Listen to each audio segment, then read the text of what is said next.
Students, आज का हमारा टॉपिक है विमा के उपयोग। तो विमा के तीन मुख्य उपयोग होते हैं।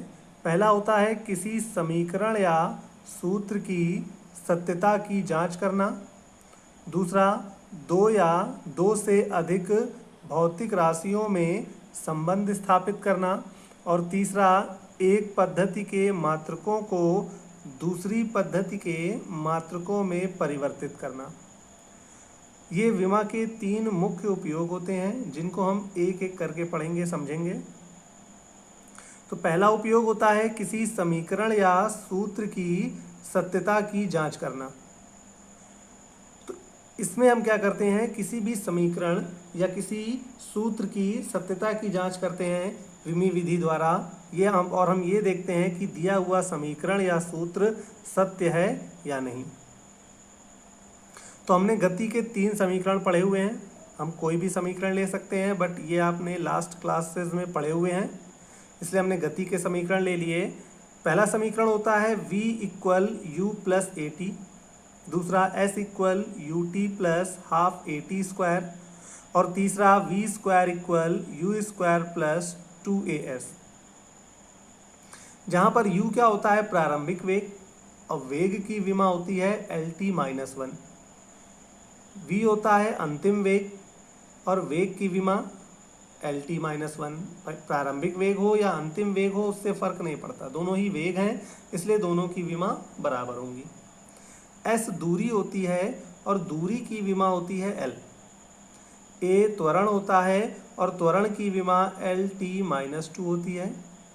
t समय होता है जिसकी विमा t होती है। तो हम पहले समीकरण से स्टार्ट करेंगे। पहला समीकरण है v equal you plus A T. अब v LHS है, u plus A T RHS है, यानी दोनों की विमा आपस में बराबर होनी चाहिए। यानी v की विमा u प्लस ए टी के बराबर होनी चाहिए और u प्लस ए टी की विमा v के बराबर होनी चाहिए। पर एक चीज़ ध्यान रखिएगा कि अगर किसी समीकरण में या किसी सूत्र में दो पद आपस में जुड़ते हैं या घटते हैं तो उनकी विमा आपस में बराबर होती हैं। जैसे यहाँ u ए टी के साथ जुड़ रहा है, ऐड हो रहा है, या सब्ट्रैक्ट होता तो दोनों की विमा आपस में इक्वल होती, बराबर होती। दो पद आपस में तभी ऐड या सब्ट्रैक्ट हो सकते हैं यदि उनकी विमा आपस में बराबर हो। तो u की विमा ए टी के बराबर होगी, यू टी की हाफ ए टी स्क्वायर के बराबर होगी, यू स्क्वायर की 2as के बराबर होगी, साथ ही इक्वल में जो लिखे हैं उनके बराबर होगी। तो पहला समीकरण हमने लिया। पहले समीकरण में दिया हुआ है v equal you plus A T, तो v की विमा, v वेग है और वेग की विमा होती है LT-1।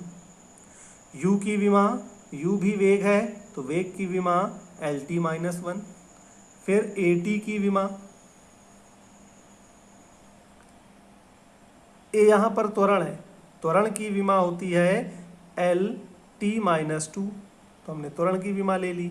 और t समय है, समय की विमा होती है t। अब 2-1 और t1, -2 में 1 सब्ट्रैक्ट करेंगे, आएगा -1। तो जो विमा v की है वही u की है और वही AT की है। तीनों की विमा आपस में बराबर है, अतः समीकरण सत्य है। इसी प्रकार आप दूसरे समीकरण की सत्यता की जांच करेंगे। तीसरा समीकरण देखिए, v square equal you square plus 2as। अब यहाँ पर देखिए, अब v स्क्वायर की विमा इन दोनों के बराबर होगी और यू स्क्वायर 2as से जो ऐड हो रहा है, यानी इन दोनों की विमा भी आपस में बराबर होंगी। तो v स्क्वायर की विमा, अब देखिए यहाँ पे v होता है, v है वेग, वेग की विमा LT-1, v का स्क्वायर लगा है तो v की विमा का भी स्क्वायर कर देंगे। तो ये हो जाएगा L2 और T-2। भाई L का स्क्वायर करेंगे तो L2 आ जाएगा, t की पावर -1 का स्क्वायर करेंगे तो अगर किसी भी नंबर पर या किसी वेरिएबल पर पावर के ऊपर पावर हो तो उनका हम मल्टीप्लाई करते हैं।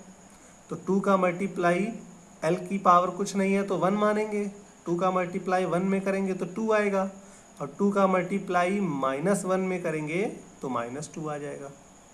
यानी v स्क्वायर की विमा हो गई L2 T minus to. Similarly you square की विमा, यू वेग है और वेग की विमा होती है एल टी माइनस वन। इसका हम स्क्वायर कर देंगे तो ये हो जाएगा L two T minus to. फिर टू ए एस की विमा, टू संख्या है, संख्या की कोई विमा नहीं होती। ए त्वरण है, त्वरण की विमा एल टी माइनस टू। और एस दूरी है, दूरी की विमा एल।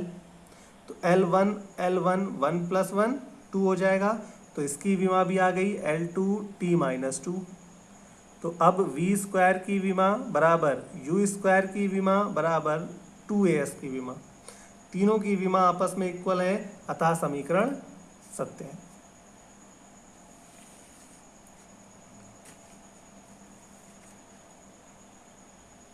नेक्स्ट फॉर्मूला है हमारा t equal to pi under root L upon g, जहाँ पर t आवर्तकाल होता है और आवर्तकाल की विमा t होती है। l लंबाई होती है, लंबाई की विमा l, और g गुरुत्वीय त्वरण है, गुरुत्वीय त्वरण की विमा एल टी माइनस टू होती है। तो t की विमा हमने बताया t होती है, t आवर्तकाल है, आवर्तकाल मतलब समय। फिर आरएचएस ले लिया, two pi under root L upon g की विमा, तो टू नंबर है, कोई विमा नहीं होगी। पाई 22/7 ये भी एक नंबर है, इसकी भी कोई विमा नहीं होगी। एल लंबाई है, लंबाई की विमा एल रख दी, त्वरण की विमा एल टी माइनस टू। अब इस पर अंडर रूट लगा था तो विमा पर भी अंडर रूट लगा दिया, और विमा को हमेशा बड़े ब्रैकेट में बंद करते हैं। तो देखिए यहाँ पे एल से एल कैंसिल हो जाएगा, बचेगा क्या हमारे पास under root one upon T minus two. अब टी माइनस टू हर में है, इसको जब हम ऊपर अंश में ले जाएंगे तो इसकी पावर माइनस से प्लस हो जाएगी। यहाँ हर में पावर माइनस टू थी, अंश में जब इसको लाएंगे तो इसकी पावर प्लस टू हो जाएगी। और स्क्वायर से अंडर रूट कैंसिल होता है, या टी स्क्वायर का अंडर रूट क्या हो जाएगा टी। तो जो विमा टी की है वही under root two pi under root L upon g की आई, अतः यह सूत्र सत्य है। नेक्स्ट फॉर्मूला है हमारा k equal half I omega square. तो अब देखिए यहाँ पे k क्या होता है, k गतिज ऊर्जा है, और गतिज ऊर्जा यानी ऊर्जा की विमा होती है ml2 t minus two. I जड़त्वाघूर्ण है, जड़त्वाघूर्ण की विमा होती है ml2, और ओमेगा कोणीय वेग है, कोणीय वेग की विमा t माइनस वन होती है। तो LHS हम ले लें, k की विमा ml2 t minus two, half I omega square की विमा निकालें तो 1/2 नंबर है, इसकी कोई विमा नहीं होगी। I जड़त्वाघूर्ण है जिसकी विमा होती है ml2, ओमेगा कोणीय वेग है, इसकी विमा t माइनस वन। अब ओमेगा का स्क्वायर है तो इसकी विमा का भी स्क्वायर कर देंगे। अब किसी भी वेरिएबल या संख्या की घात पे घात लगी होती है तो उसका गुणा कराते हैं, -1 का 2 में मल्टीप्लाई करेंगे आएगा -2, तो इसकी विमा भी हो जाएगी ml2 t माइनस टू। अब देखिए LHS की विमा RHS की विमा के बराबर है, अतः सूत्र भी सत्य होगा। नेक्स्ट फॉर्मूला है हमारा n equal 1/2l under root f upon m, जहाँ n आवृत्ति है, आवृत्ति की विमा होती है t माइनस वन। l लंबाई है, लंबाई की विमा होती है l। f क्या है बल, और बल की विमा होती है ml2 t minus two. m एकांक लंबाई का द्रव्यमान। अब देखिए यहाँ पे ये फॉर्मूला, और n इक्वल आवृत्ति, l इक्वल लंबाई, f इक्वल बल, m इक्वल एकांक लंबाई का द्रव्यमान, ये इतना आपको क्वेश्चन में दिया होगा। विमा आपको मालूम होनी चाहिए। तो अगर m को द्रव्यमान कहेगा तो द्रव्यमान के लिए हम विमा m ले लेंगे, लेकिन अगर m एकांक लंबाई का द्रव्यमान है तो यहाँ पर एकांक लंबाई का द्रव्यमान का मतलब होता है द्रव्यमान बटे लंबाई। एकांक लंबाई जैसे 10 मीटर लंबी एक छड़, या किसी 10 मीटर लंबी या 100 ग्राम की क्षण की लंबाई क्या है, एल है। 100 ग्राम की क्षण की लंबाई कितनी है, 200 ग्राम है। सॉरी, 100 ग्राम भार की किसी क्षण की लंबाई 200 मीटर है। तो 1 ग्राम भार की लंबाई, 1 ग्राम भार की क्षण की लंबाई कितनी होगी, तो वहाँ पर हम क्या करते हैं, भाग कर देते हैं। यानी जो भी एकांक कहता है हम उससे भाग करा देते हैं। तो यहाँ पर हमें एकांक लंबाई का द्रव्यमान पूछ रहा था, तो हमने द्रव्यमान में लंबाई का भाग करा दिया, क्योंकि एकांक लंबाई कह रहा था। तो यानी जो भी एकांक होगा उससे हम डिवाइड करा देंगे। तो द्रव्यमान का मात्रक m, द्रव्यमान की विमा m, लंबाई की l, l को जब हम ऊपर ले जाएंगे तो ये हो जाएगा ml-1, यानी एकांक लंबाई के द्रव्यमान की विमा ml-1 हो जाएगी।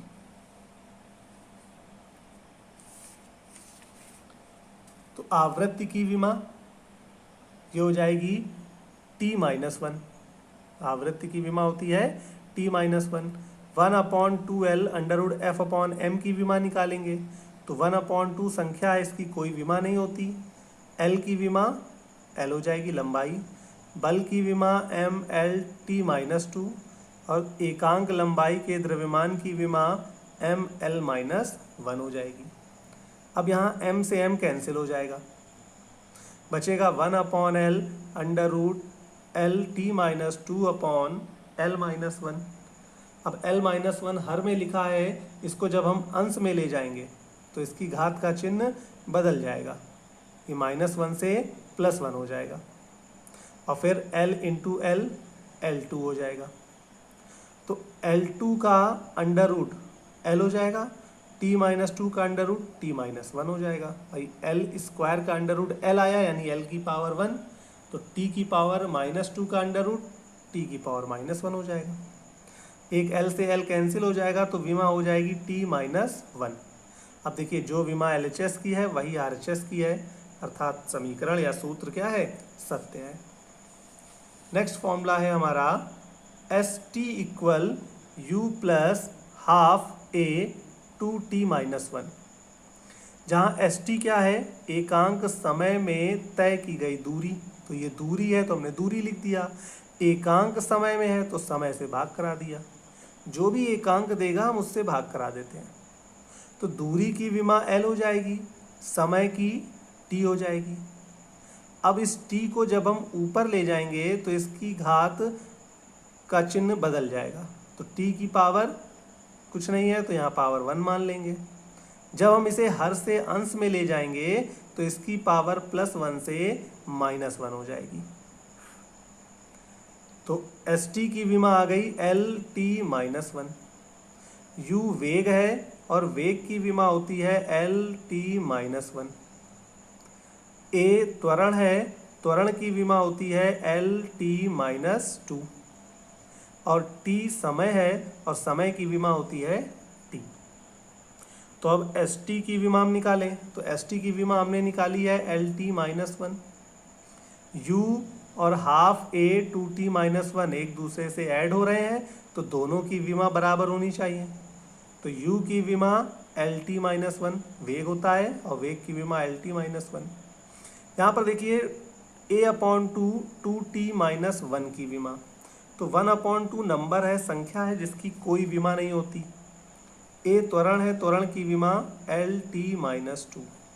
अब देखिए 2t-1, 2t और 1 आपस में सब्ट्रैक्ट हो रहे हैं, यानी दोनों की विमा बराबर होगी, इसलिए हम दोनों में से कोई एक लेकर चलेंगे। भाई यहाँ पर अगर आप A/2 का अंदर मल्टीप्लाई कर देंगे तो ये हो जाएगा AT - A/2, तो दोनों की अलग अलग विमा निकालेंगे, वो भी बराबर आएगी। तो यहाँ पर हम क्या करेंगे, 2t-1 में 2t या 1 किसी एक की विमा लेंगे, सॉरी 2t की विमा लेंगे, तो ये A हो जाएगा L-t-2 और समय t की विमा क्या हो जाएगी, t हो जाएगी। तो -2 + 1 -1 हो जाएगा, तो इसकी विमा हो जाएगी L-t-1। तो अब यहाँ देखिए, जो विमा ST की है वही U की है, वही 1/2 A 2t-1 की है। तीनों विमाएं आपस में बराबर हैं, अतः सूत्र सत्य है।